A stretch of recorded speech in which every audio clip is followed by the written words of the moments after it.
सफलता के लिए प्रयास पूरे मन से नहीं हुआ, हम लोग पूरे मन से लगे हैं। हमारी टीम ये बाबर गाजी जी हैं, सहारनपुर से हैं, इनकी पूरी टीम है। उधर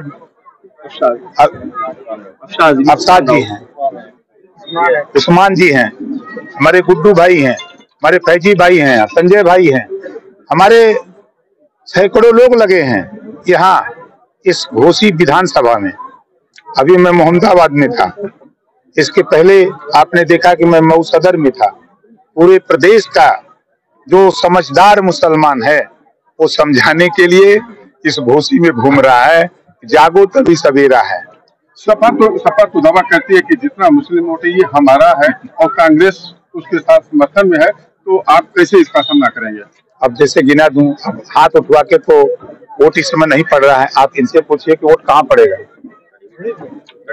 ये यही के हैं, नाजिम है इस मदरसे के नाजिम। अब और कहिए तो इधर क्या गिनवा दो, ये हमारे नेता हैं तो पड़ेगा। और बता दो, इधर आइए, आइए, ये यही के अतरी के हैं।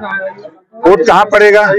निशान, सही निशान। तो साइकिल का क्या हश्र होगा? हम उनके विषय में नहीं कह सकते उनका क्या हश्र होगा। दोनों का यही हश्र होगा, साइकिल या सपा और बसपा का ये हश्र होगा। जितना दोनों वोट पाएंगे उतना वोट से डॉक्टर अरविंद राजभर चुनाव जीतेगा। ने कहा कि हमने बहुत काम किया, जैसे मलेशिया काम इतना किया होता, 4 बार सपा की सरकार थी, 40 साल कांग्रेस की सरकार थी, देश में लंबे समय तक कांग्रेस की सरकार थी। आजादी के बाद नौकरियों में मुसलमान 38% था। कांग्रेस सपा बसपा ने इतना विकास किया कि आज 1% भी नहीं रह गया मुसलमान नौकरियों में। चाहे वो सच्चर कमेटी की रिपोर्ट हो, लागू करने के लिए कौन जिम्मेदार था? कांग्रेस सपा बसपा की सरकारें थी तो क्यों नहीं किया? 22% आबादी मुसलमानों की, इनको हिस्सा देने के लिए जब पुलिस की भर्ती होती थी तब सपा की क्या करती थी? तब कहाँ थे ये प्रत्याशी? उनकी सरकार थी तो मुकदमा लिखाने का काम करते थे। काम तो किया है उन्होंने, यादवों पर मुकदमा लिखाना, उनको जेल भेजवाना, मुसलमानों के खिलाफ काम करना, नफरत पैदा करना, यही सब तो किए हैं। रोजगार की बात कोई सरकार नहीं कर रही है। हम तो कर ही रहे हैं कि अगली भर्ती निकले थे, एक तो निकली भर्ती, परीक्षा हुई, पेपर आउट हो गया, यहाँ बेरोजगार बदहाली का शिकार हो रहे हैं, उनके बारे में कोई नहीं बात कर रहा। बिल्कुल, आपने सुना नहीं। मेरी कोशिश है कि जो नई शिक्षा नीति आ रही है 5 साल के अंदर आप देखिएगा, हम रोजगार परक शिक्षा लेके आ रहे हैं। हम कक्षा 6 से रोजगार परक शिक्षा, मोटरसाइकिल बनाना, मोबाइल बनाना, फ्रिज बनाना, एसी बनाना, कूलर बनाना, इस तरह का विषय 100 बनेगा, उसमें से एक विषय पढ़ना अनिवार्य होगा।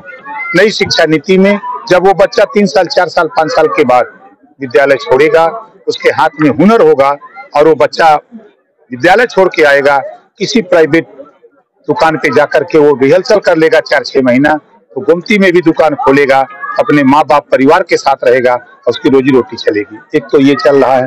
दूसरा, आप बड़े पैमाने पर आप उठा के देखिए, लोग कहते हैं कि रोजगार नहीं मिला। मैं एक दिन गया था अयोध्या, भगवान राम के, बसें चल रही हैं, चला कौन रहा है?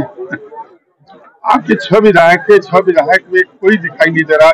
आप देख ही नहीं रहे हैं, नहीं आप देख ही नहीं पा रहे हैं। अभी 3 दिन पहले आपके रसड़ा में करीब 1500-1600 दलित समाज को हमारे विधायकों ने जुटाया था, क्योंकि वहां आप नहीं गए थे, आपको हमने बुलाया भी नहीं था। पहले हमने उसको टेस्ट लिया था। और हमारा विधायक आपके घोसी में मीटिंग कर रहा है, तो वो मीटिंग करके, सार्वजनिक मीटिंग हम लोग नहीं करते, चौपाल लगाते हैं।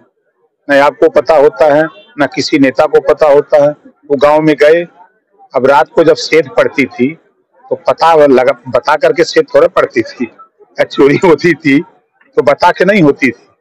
उसी तरह का काम हमारे लोग कर रहे हैं। विपक्ष के लोग यह भी आरोप कर रहे हैं कि घोसी उपचुनाव में देख चुकी है भाजपा, इसमें कैसे जीते?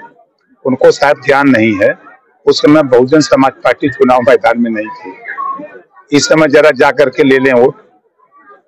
इस समय जो प्रत्याशी आए हैं बसपा से, जिस दिन से प्रत्याशी आए हैं उस दिन से वो देश के चुनाव में पार्टी की मर्यादा को लेके, मायावती जी के सम्मान को लेकर के आपको बड़ी संख्या में लोग विपक्ष का भी आरोप है कि पद का दुरुपयोग किया जा रहा है। अच्छा, यहाँ कहें कि हम मंत्री नहीं हैं। आपने सवाल किया, आप बताओ कि हम क्या हैं। अगर हम अपना परिचय न बतावें, परिचय बताने पर पद का दुरुपयोग है। हम विधायक हैं, उसके बाद मंत्री हैं, हम राष्ट्रीय अध्यक्ष हैं, हम ये बात न बतावें। हम अल्पसंख्यक मिनिस्टर हैं, पंचायती राज मंत्री हैं, ये न बतावें। अगर ये बताना गुनाह है तो मैं बार बार बताऊंगा। विपक्ष को कहता है कि 400 पार नहीं होगा इस बार। देखिए, मैं भी साथ था सपा के, और उस समय भी अखिलेश यादव जी 400 बोल रहे थे ना। हम नहीं होते, आपके सामने प्रमाण है। इसी मऊ में एक सीट किसी तरह बच पाई। गाजीपुर, मऊ, बलिया, अंबेडकर नगर। गाजीपुर में खाता नहीं खुला, आजमगढ़ नहीं खुला, अंबेडकर नगर को बस्ती में एक सीट भी जीत पाए। 43 सीटें हार गई थी बीजेपी। और समाजवादी पार्टी जब इनके साथ आए तो ये जीत गए, हट गए तो वो जीत गए। अब कहां से जीतेंगे? यही घोषी कैसे जीतेंगे? एक फार्मूला हमको बता दीजिए। 1,61,000 राजीव जी लड़के वोट पाए थे 2009 में, और मैं उस समय यहाँ चुनाव लड़ रहे थे। मुख्तार अंसारी जी, उनकी पार्टी कौमी एकता दल से हमारा गठबंधन था। वो 1,66,000 वोट पाए। तो 66,000 में हमारा भी कुछ था कि नहीं था? कुछ रहा होगा ना। उतने निकाल दीजिए, दोनों को जोड़ दीजिए।